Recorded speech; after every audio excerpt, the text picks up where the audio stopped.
ఉన్నది అని నమ్మి నమస్కారం చేశాడు.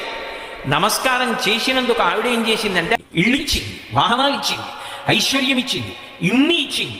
ఇన్ని ఇచ్చి అనాయాసేన మరణం వినా దైన్యేన జీవితం కదూ, బాధపడి శరీరం విడిచిపెట్టకూడదు. అనాయాసంగా శరీరం నుంచి విడిపడిపోయాడు.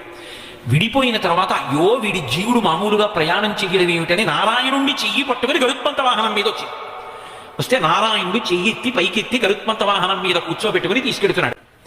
తీసుకెడుతుంటే ఈయన స్వామి మీరు కనపడుతున్నారు అమ్మేది అని అడిగాడు.